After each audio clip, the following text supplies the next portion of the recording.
Bwana mtazamaji na mfuatiliaji wa channel yako pendwa Divine Forest, karibu tena kwa mara nyingine tena. Leo nakuletea interview kali kati ya mimi na ndugu yangu, rafiki yangu na mshikaji wangu sana, anaitwa Fuba.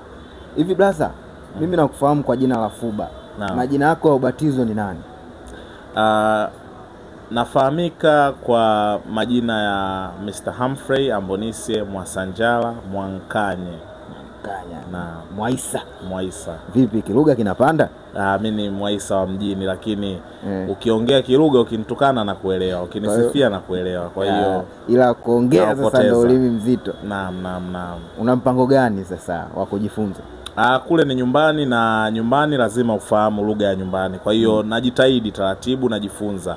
Mara mwisho ulienda lini? Bwana, mimi na mwezi mwezi umepita nilikuwa kule. Sasa kama mshua ndo upo hivi unaelewa tu, ila ukiongea ni kizito. Dogo janja inakuaje? Asa dogo janja ndo namuweka kwenye mazingira ya kujua, namrudisha kule nyuma. Sasa unajua sisi wengine tulikosa hiyo nafasi ya kukaa sana Mbeya, kwa hiyo tumekulia sana mjini. Kwa hiyo kwa kutambua kwamba wazazi wangu labda walikosea pahala fulani, waliniacha kidogo mjini na kunipeleka sana kijijini. Kwa hiyo na mimi natafuta mazingira ya kumrudisha mtoto wangu kwenye mazingira yale, ili na yeye afahamu nature yake kwamba ametokea wapi. Kwanza ndugu yangu nikupongeze, hongera sana. Shukran. Una ofisi nzuri, ofisi kali, mazingira mazuri, na kuna siku moja nilikuja hapa kuhudumiwa, nikakutana na mdada mkali mzuri, mtoto mbichi. Hivi kwa nini mnaikaga wadada wazuri? Maana sio wewe tu, ukipita karibia ofisi nyingi sana wanazouza accessories nini, unakuta wamekuwekea mrembo mzuri. Siri huwa inakuwa ni nini hapa? Wadada wana faida nyingi sana. Wadada, mwanamke kwanza ni mtu ambaye wanasema hata kwenye mahusiano ukitaka kufanikiwa, basi tafuta mwanamke mwenye akili, atakusaidia wewe kufanikiwa. Maana yake ni nini? Hata kwenye biashara pia wanawake ni watu ambao ukiwawekea misingi wanafanya kazi vizuri. Lakini vile vile wanawake ni watu wa kutoa huduma nzuri. Kama mwanamke unamuona dukani, basi huduma utakayoipata ni tofauti na huduma utakayopewa na kijana wa kiume. Kwa hiyo wanawake pia wana upole. Mwanamke mpaka akwazike ni kitu kigumu sana. Tofauti na wanaume, unakuta mambo mengi yanamchanganya, unakuta muda wote yeye ana hasira. Lakini mwanamke muda mwingi sana unamkuta yuko fresh. Kwa hiyo ni rahisi kutoa huduma nzuri kuzidi mwanaume. Lakini vile vile vijana wanavutia sana na warembo. Kwa hiyo tumetumia hiyo kama chachu ya kuvuta vijana. Chambo. Ni chachu tunaiweka hivyo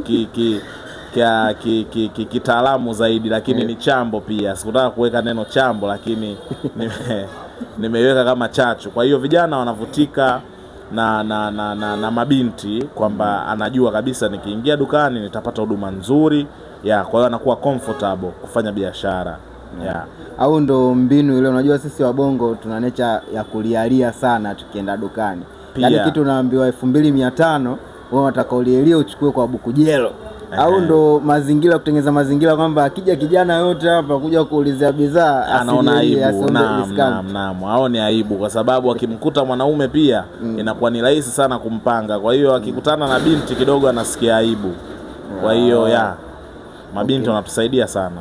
Hakuna labda moja kati ya wateja wako ambao bwana alikufuata akamwambia bwana yule mdada nimemuelewa, uwezo kanisaidia namba yake nini au kuniunganishia? Ndugu yangu, niko open kwenye mambo hayo, kwa sababu siwezi nikaziba riski ya kumnyima mtu mke au mume wake. Uweze jua watu wanakutana sehemu tofauti.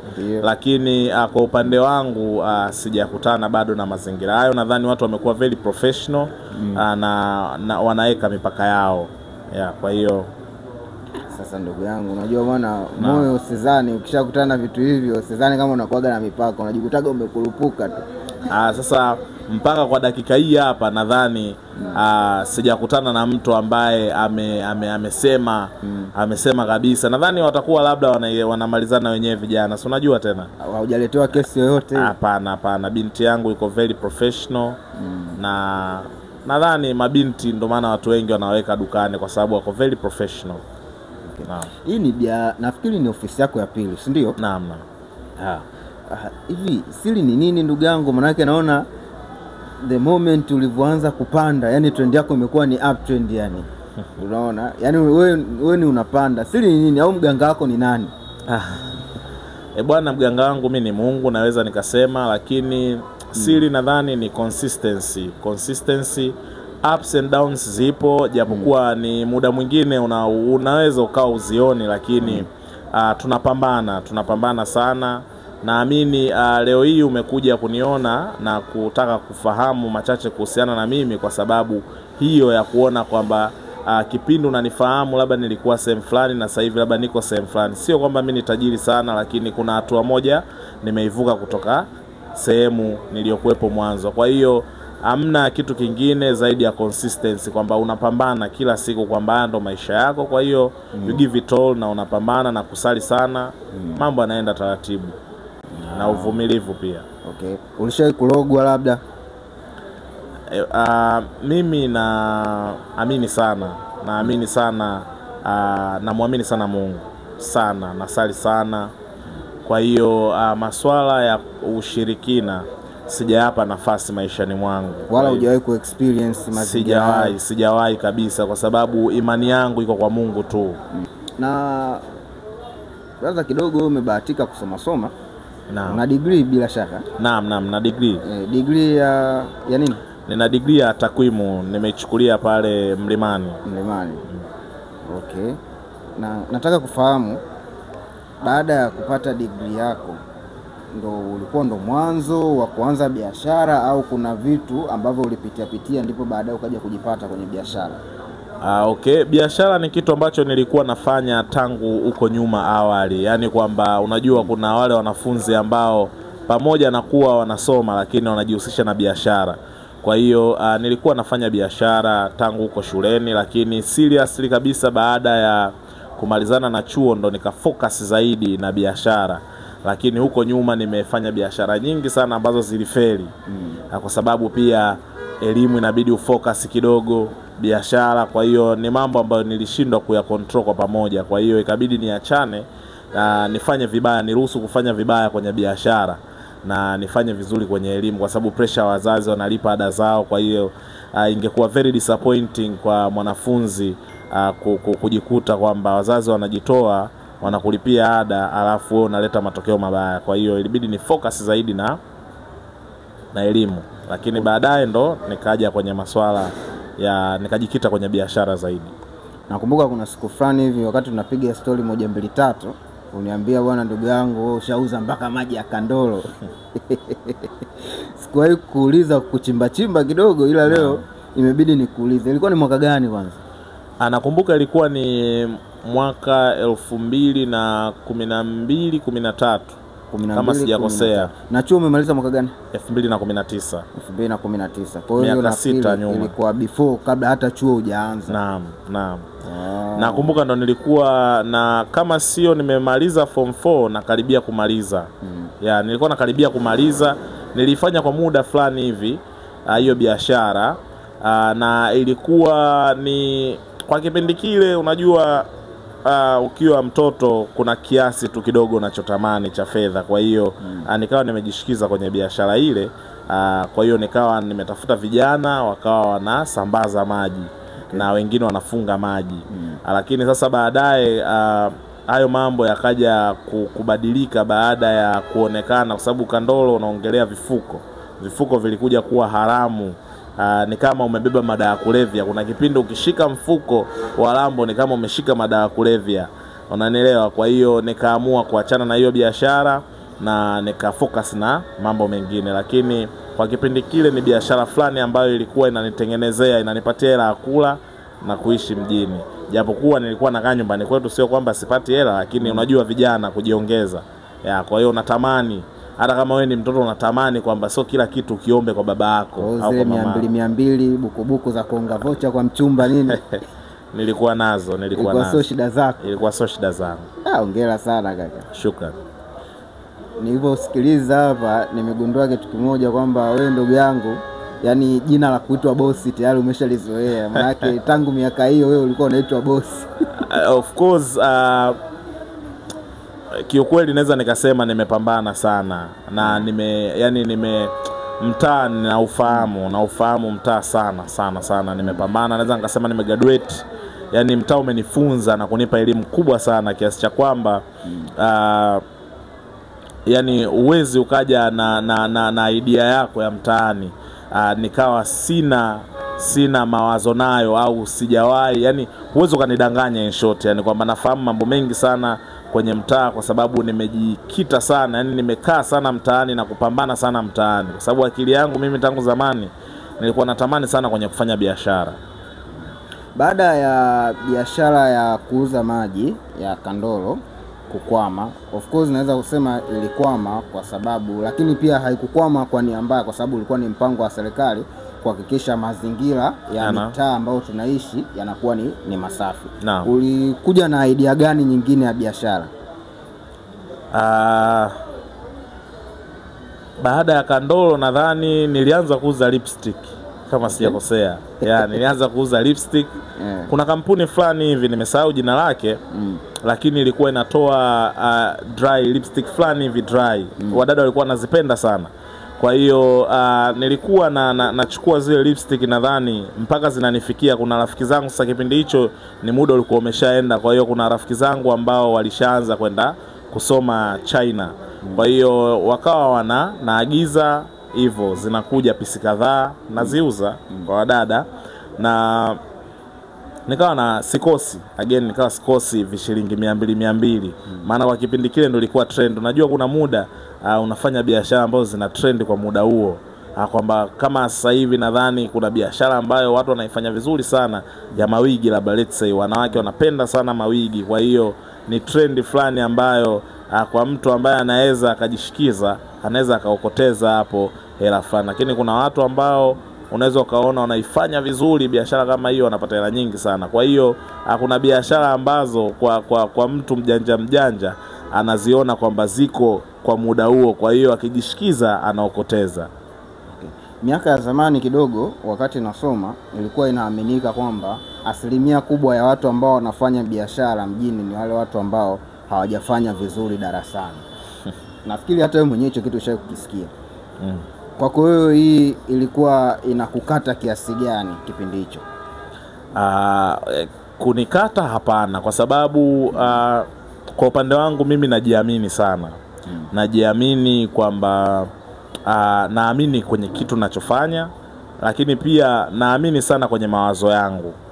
Kwa hiyo nikiuliza, pia nikishare idea zangu na watu wawili watatu ambao nawaamini kwamba akili zao ziko vizuri, kwa hiyo tukipata hizo idea nikachanganya na kichwa changu, mimi na focus na mambo. Kwa hiyo kwenye elimu pia kama nilivyosema nina bachelor degree. Kwa hiyo sidhani kama nilikuwa ni mzembe sana darasani. Naweza nikawa ni sio mwanafunzi ambaye nimefaulu kwa ngazi za juu sana, lakini ninayo bachelor ambayo kiukweli ningeweza kuombea kazi. Lakini kufanya biashara naamini ni mapenzi tu ya mtu, sababu kuna watu ambao wengi wanaachana na masuala ya kuajiriwa, wanakuja kwenye biashara kwa sababu wana mapenzi nayo.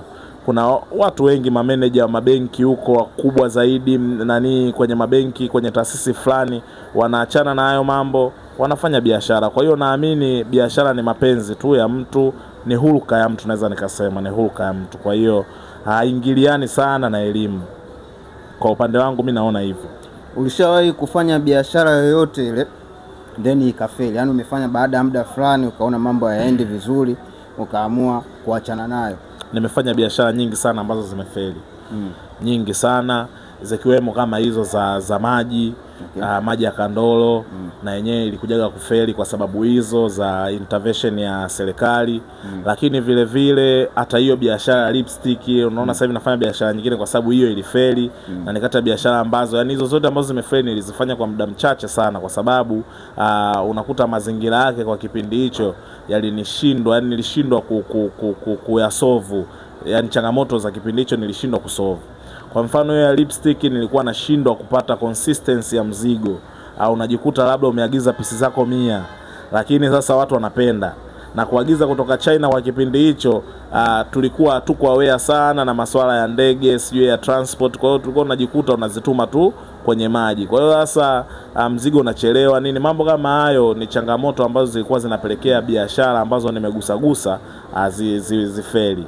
Lakini pia nadhani zilifeli kwa sababu pia nilikuwa mtoto pia, lakini vile vile nilikuwa nashika mambo mengi, yani natakiwa nisome, unaona, at the same time natakiwa nifanye biashara. Ni mambo ambayo ilibidi nichague kimoja. Kwa hiyo kama nilivyosema, nilichagua elimu ya. Kwa hiyo kwa kipindi hicho sikuumia sana, of course, kwa sababu ni maamuzi ambayo niliyafanya. Hivi mtaji ulikuwa unapata pataje? Mtaji ndugu yangu ni pocket money unazopata, unaficha kidogo. Of course ukishaanza kufanya biashara moja na kutengenezea hela unabana, maana biashara it's all about discipline. Kwa hiyo unaweza usiwe na kipato kikubwa sana au capital kubwa sana, lakini padogo unapoanzia mentality yako ndio itakayokufanya ufike hatua fulani. Kwa hiyo naweza nikasema sijatokea kwenye familia ya kitajiri, na sidhani kama kwa kumbukumbu zangu nimeshawahi kupewa mtaji. Au kama nilishawahi kupewa mtaji, basi huo mtaji utakuwa ulishaanguka. Lakini mpaka kwa hatua hii ambayo nimeipiga kidogo hapa padogo nilipofika, ni akili tu na Mungu ananisaidia, labda nimefika hapa nilipofika. Baada ya kuona unaanza sasa kuona mwanga kwenye hii biashara ya accessories, baada ya kupata mwanga, maana umesema biashara nyingi zimefeli mpaka ulipokuja kujipata kwenye hii biashara ya nini, ya accessories. Sasa unatumia mbinu gani ambazo zinakufanya unaendelea kufanikiwa au kusonga mbele na kuepuka kufeli au hii biashara kufeli kama zilivyofeli hizo nyingine? Biashara kwa experience ndogo niliyoipata mtaani, biashara inahitaji consistency. Yani ukianza biashara, nakumbuka kuna siku nilishawahi kumsikiliza huyu muasisi wa Clouds FM, marehemu Ruge Mutahaba. Marehemu Ruge Mutahaba alisema biashara ina phase 5. Phase ya kwanza ni unapata mawazo, unakuwa very anxious kwamba bwana kitu fulani kinalipa, nikiuza kitu fulani kitanilipa. Halafu phase ya pili utaingia kwenye hiyo biashara. Phase ya tatu utaanguka, changamoto zitakuja sasa, si ndio? Halafu baada hapo ukipambana na hizo changamoto, ukatoka hiyo hatua, unaenda phase ya 4. Maana yake unaanza kuona matunda ya biashara. Ndio phase ya 5, mafanikio yenyewe. Kwa kumbukumbu zangu Mutahaba alizipanga hizo phase hivyo. Kwa hiyo kwa kujifunza kwangu maisha ya mtaani, na kuamua kwamba nataka sasa nianze kufanya hii biashara accessory. Kwa hiyo nikawa napita kwenye misingio hiyo ya Ruge Mutahaba. Nikaona kwamba kama ni changamoto zitakazotokea, basi sina budi kupambana nazo. Kwa hiyo na niseme nimekutana changamoto nyingi sana, lakini kiukweli kupambana kwangu na kumshirikisha Mungu, kuomba sana, kusali sana, na honestly kabisa, na mazingira pia nchi yetu yana amani, yanatupa wasaa wa kujifunza na kujaribu vitu vingi kwenye hiyo biashara. Kwa sababu yani kama nchi ingekuwa ina amani, maana yake tungepata changamoto sana kwenye utafutaji, si ndio? Kwa hiyo mazingira na kujitoa, kusali, nadhani ndo kumenifikisha hapa.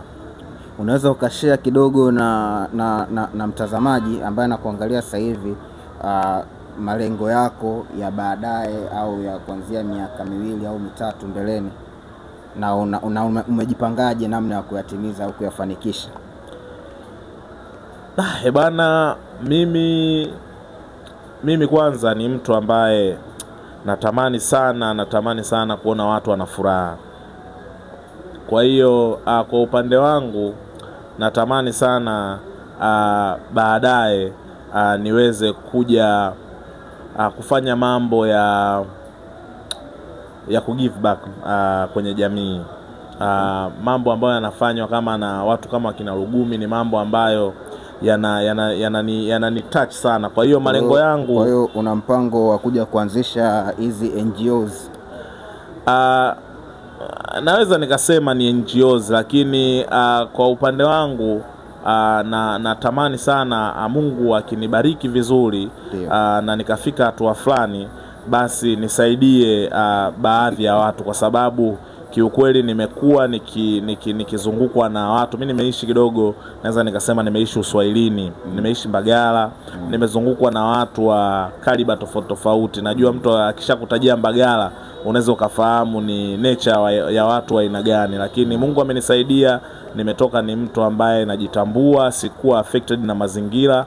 Lakini kutokuwa affected na mazingira kunifanyi kuachana na kuona kwamba wale ambao wamekuwa affected na mazingira unawasaidia vipi. Kwa hiyo ni matamanio yangu kuona kwamba baadaye kama nitakuja kufanikiwa vizuri na kupata kipato kikubwa, niweze kusaidia watu wenye uhitaji, kwa sababu watu wenye uhitaji ni wengi sana. Kwa hiyo hayo mimi ndo malengo yangu makubwa. Na likija kwenye swala la biashara, mimi ni mtu ambaye naamini sana kwenye kupambana. Kwa hiyo nina malengo ambayo na siwezi nikashare sana kwamba nataka niwe wapi, nifike hapa hivi, lakini all in all nina malengo yangu ambayo kupitia kupambana naamini naweza nikafika. Lakini malengo yangu in general kabisa, anatamani kuja kuwa na NGO kama wewe unavyoiweka hivyo, ili mradi niweze kusaidia watu wengine, lakini si kwa lengo la kuingiza, bali ni kwa lengo la kusaidia. Hayo ndo malengo yangu makubwa zaidi. Na katika nyakati ngumu ambazo ulikuwa unapitia, kitu gani hasa ambacho kilikuwa kinakupa hamasa za kutokukata tamaa na kuendelea kupambana? Familia, naweza nikasema familia, kwa sababu mimi nimezungukwa na wazazi ambao kwa sasa naweza nikasema ni wazee sana, ambao wananitegemea na wananihitaji. Lakini vile vile nina mtoto ambaye ananihitaji. Kwa hiyo nina familia, mke wangu pia ananihitaji. Kwa ujumla nadhani majukumu yananifanya nipambane bila kuchoka. Majukumu ndo kitu ambacho nikiawaza, nikiamka asubuhi na kukumbuka kijana anatakiwa avae uniform aende shule, anatakiwa siku yoyote. Unajua watoto kwa mfano au wazazi wakishafika hatua fulani ya uzee, wanaamini kabisa kama nimepata changamoto na kijana wangu wa kiume, anatakiwa nimpigie simu. Na wewe utakiwi kuleta excuse, unatakiwa kuhakikisha una solve. Kama wewe wakati unakuwa ulikuwa una uwezo wa kumpigia baba yako, baba nina changamoto fulani, akakusaidia, kwa nini na wewe mzazi wako anapokuwa labda na kuhitaji ushindwe kumsaidia? Kwa hiyo mazingira hayo ya kunitaka kusolve mazingira ya kuweka balance kwenye familia yangu yananifanya nipambane bila kuchoka, na changamoto nyingine nizione tu kama ni hali ya kunifanya niweze kupata zaidi. Kwa upande wangu kiukweli majukumu ni mambo ambayo yananiweka, yananishape, yananiguide. Na umeupokea, naweza siwezi nikasema ni mzigo, kwa sababu majukumu sio mzigo, ni wajibu. Umepokea wajibu huu wa majukumu ukiwa na miaka mingapi? Nadhani mimi nimekuzwa kwenye mazingira ya kuwa mtu, ya kuwa baba, naweza nikasema. Yaani wazazi wangu wamenilea kwenye mazingira ya kuwa baba. Kwa hiyo tangu nakuwa mdogo, namshukuru Mungu, wazazi wangu wameniweka kwenye mazingira hayo, kwamba hata we mwenyewe kwa udogo wako basi una majukumu yako. Kwa hiyo swala la mimi kukubali majukumu ni jambo ambalo nimekuzwa nalo. Kwa hiyo haya majukumu mengine yamekuja naturally, kwamba wazee ndo washazeeka. Lakini tangu huko nyuma, hata kwa udogo wangu nikiwa nyumbani nafanya majukumu yangu kama mtoto. Sasa hivi nimekuwa mzazi, nafanya majukumu yangu kama mzazi. Kwa hiyo nadhani nimekuzwa hivyo, nimekuzwa kufahamu kwamba wewe unatakiwa uwe una majukumu fulani, na majukumu hayo usiyakwepe bali kuyatimiza. Nataka utuambie maisha kabla na baada ya kuoa yamekuwa na impact gani kwenye biashara yako?